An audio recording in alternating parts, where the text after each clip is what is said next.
What's up, Tech Gang? Stefan here from TechRight. Today we're going to be doing the unboxing and first impressions of the Moto G7 Power with Alexa. Stay tuned.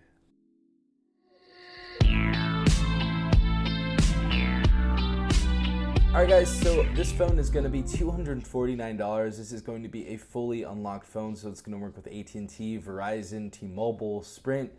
You name it, there are other carriers that this will work with, but this is a device I would actually wanted to look at for a while now, since it is coming to Metro by T-Mobile as well.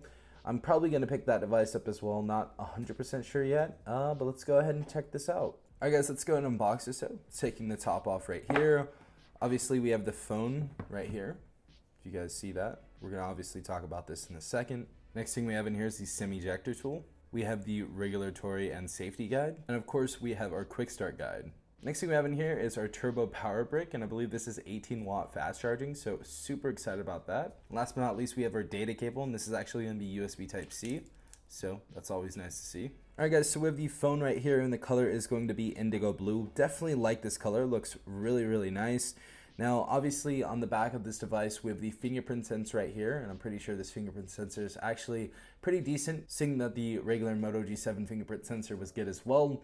We also have our flash right here, as well as our 12-megapixel shooter right above that. So, in front of the phone, we have our 6.2-inch display. Now, the bezels are quite big, but we do also have a notch up here to get a little bit more space. We also have our headset up top, as well as our 8-megapixel front-facing shooter. Right side of the device, we have our volume up and down button. Just below that, we do have our textured power button, which is always nice to see. Left side of the device, we have our SIM tray. Bottom of the device, we have our noise-canceling mic and USB Type-C port. Top of the phone, we have our noise-canceling mic and our 3.5mm head jack. And that's pretty much it. Honestly, so far, I really do like this color. I like how it reflects as well. Indigo is actually one of my favorite colors next to teal or very light blue. Really do enjoy this so far. Pretty thick device as well. Definitely like the device's thickness on this as well. Just means the battery is pretty huge. And if you guys didn't know, this battery actually does have 5,000 milliamps and it is fast charging at 18 watts. So that's really good. Yeah guys, the next thing I wanted to take a look at was the fingerprint sensor speed. And so we're gonna go ahead and test that out right now in 3, 2, 1, go.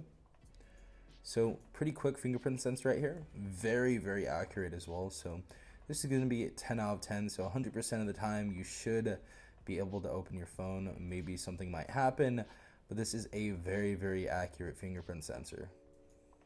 Alright guys, so booting up the phone, it looks like we have Amazon applications.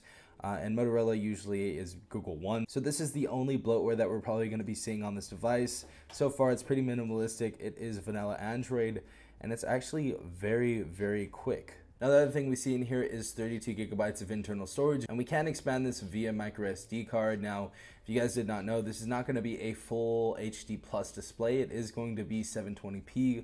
And this is going to be a 19:9 aspect ratio, but so far definitely like the screen. The screen pixel density is actually really nice, and the screen looks super nice. So I don't think anybody's really gonna have a problem watching any movies or anything on here, any sort of social media and stuff like that. I think it all should look very nice for you. I definitely would not have a problem watching Netflix on this, or even watching some YouTube videos, or doing some other social media on here. Other thing is we have the Snapdragon 632 processor, and we have 3 gigabytes of RAM, so this phone should be able to run a lot of different games, and the phone should be snappy, and I feel like 3 gigabytes is enough, and it's pretty average at $250. So looking at a pretty solid spec phone right here. The other plus to this device is we actually have Android 9.0, so that's always nice to see. We do have Pie, so this is going to be the latest software that Android has out right now, so really nice to see that. But yeah, so far phone looks very solid, looks super promising. If you guys do want me to do more videos about this device, definitely leave it in the comments down below. I'm looking forward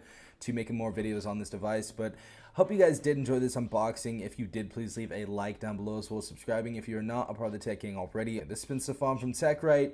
Peace out, Tech Gang.